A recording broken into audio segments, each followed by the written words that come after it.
Madame, Monsieur, bonjour et bienvenue dans Asie à la Une. Je suis Christine. Voici tout de suite les titres de ce jeudi 15 décembre.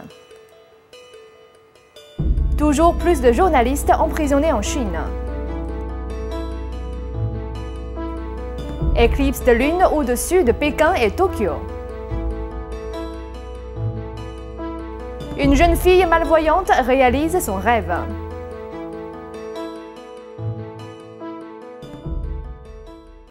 Alors que l'année touche à sa fin, le Comité pour la protection des journalistes annonce que 179 journalistes sont actuellement emprisonnés dans le monde à cause de leur profession. Les régions du monde les plus à craindre pour les journalistes restent le Moyen-Orient et la Chine. La Chine détient à l'heure actuelle pas moins de 27 reporters. Le nombre de reporters emprisonnés dans le monde a atteint son plus haut niveau depuis 15 ans. Juste après l'Iran et l'Érythrée, la Chine est le troisième pays à emprisonner les journalistes. Sur 179 journalistes derrière les barreaux, 27 sont emprisonnés en Chine continentale.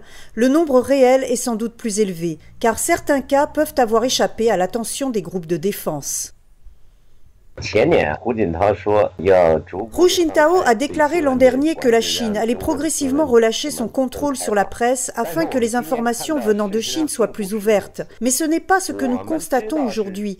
Nous savons que la répression envers les journalistes a empiré depuis le début de cette année, surtout après la révolution du jasmin au Moyen-Orient, qui a provoqué un plus grand contrôle des informations. Comme les médias chinois sont généralement contrôlés par l'État, de plus en plus de journalistes se tournent vers l'Internet. En plus des journalistes, des militants en ligne sont aussi la cible de cette répression.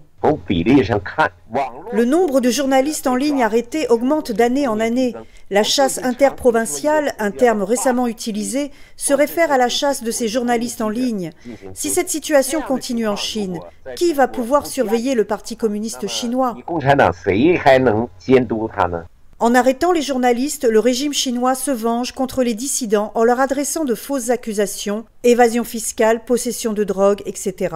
Ils mettent la pression sur les journalistes pour qu'ils n'abordent pas les sujets jugés politiquement sensibles. De cette façon, aucun média d'information en Chine ne peut accuser le régime de quoi que ce soit. Samedi dernier, de nombreux spectateurs du monde entier ont pu observer un phénomène céleste rare, une éclipse totale de lune qui a pu être observée de tous les continents, sauf d'Amérique du Sud. Voici les réactions de certains spectateurs en Chine et au Japon. Samedi soir, la lune a brièvement disparu dans le ciel de Chine et du Japon. De nombreux spectateurs sont sortis pour observer cette éclipse lunaire annoncée comme la plus spectaculaire de cette décennie. À Pékin, la lune a commencé à entrer dans l'ombre de la Terre vers 19h30. Cela fait longtemps que je sais que cette éclipse devait se produire aujourd'hui. Ils avaient annoncé que l'éclipse commencerait vers 19h30 pour se terminer vers 21h30. La lune n'est pas encore totalement cachée, mais elle sera bientôt recouverte. C'est très beau. Je suis de très bonne humeur. Tout le monde est heureux. C'est la première fois que je vois une éclipse de lune totale. Je suis très excitée et très heureuse. C'est si beau. Les habitants de Tokyo sont également sortis pour regarder la lune disparaître. C'est mystérieux et intriguant parce que la forme de la lune change constamment. Je me sens un peu triste de regarder la lune disparaître lentement. L'éclipse a duré plus de 3 heures, dont 52 minutes d'éclipse totale. La prochaine éclipse visible de Chine se produira en 2018. Le Japon pourra en apercevoir une en 2014. Voici une histoire de détermination et de courage face à l'adversité. L'histoire d'une jeune chinoise qui a perdu la vue très jeune, mais qui a réussi à réaliser son rêve de devenir présentatrice et de faire entendre sa voix. Tous ses efforts ont été récompensés et pour chaque épreuve qu'elle a rencontrée, elle a également reçu le soutien de nombreuses personnes. À l'âge de 10 ans, Dong Lina a perdu la vue, mais cela ne l'a pas empêchée de réaliser son rêve.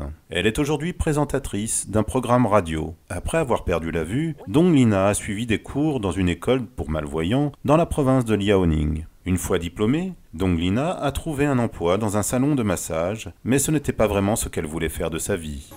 Je crains vraiment de mener une petite vie de routine où chaque jour se ressemble et rien ne progresse.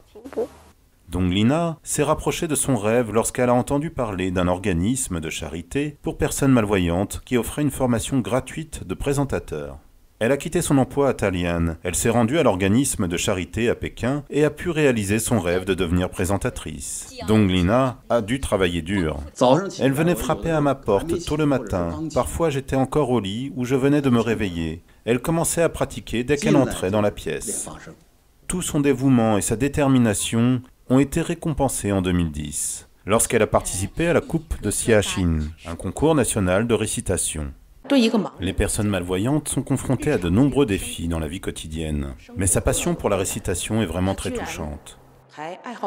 Dong Lina a remporté le 2e prix. Elle était la seule participante non-voyante parmi les 10 000 participants du concours. Elle a été encouragée à étudier la radiodiffusion et s'est présentée à l'Université de communication de Chine. Les cours lui ont été offerts. Si vous considérez votre handicap physique comme un obstacle, il peut en devenir un. Mais si vous regardez différemment, il peut devenir une lumière dans votre vie et vous rendra plus fort.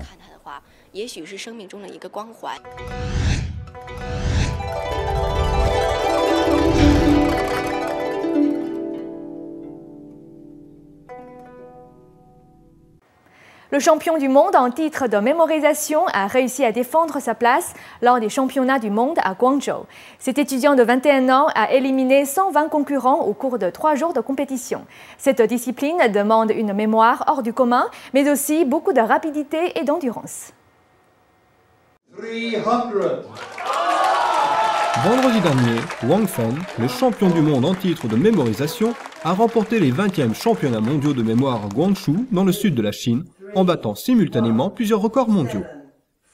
Cet étudiant de 21 ans a explosé le record du monde dans la catégorie des chiffres dictés en se rappelant plus de 300 nombres sur 400, une amélioration de 100 nombres sur l'ancien record. Pendant 3 jours, plus de 120 concurrents, âgés de 9 à 74 ans, ont mesuré leur rapidité et leur endurance dans 10 disciplines différentes de mémorisation. Parmi les défis, les concurrents ont dû mémoriser 30 paquets de cartes en 1 heure, 3500 nombres binaires, 400 nombres dictés à 1 seconde d'intervalle, associer plus de 90 noms au visage correspondant et mémoriser un paquet de cartes à jouer en moins de 30 secondes. Selon Dominique O'Brien, 8 fois champion du monde, la compétition devient de plus en plus rude. Les limites sont chaque année repoussées au-delà de ce qui était autrefois concevable pour l'esprit humain. D'après lui, une bonne imagination est la clé du succès.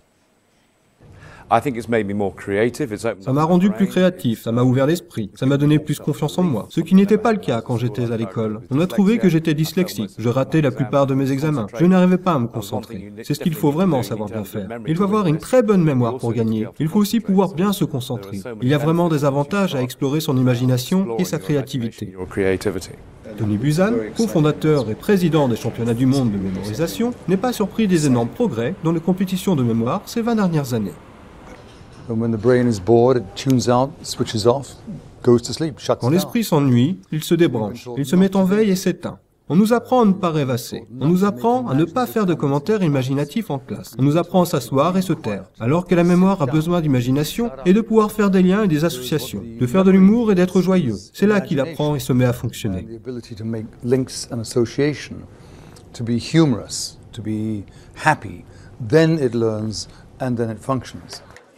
Selon lui, le plus important, c'est la mémoire qui définit la fonction du cerveau humain.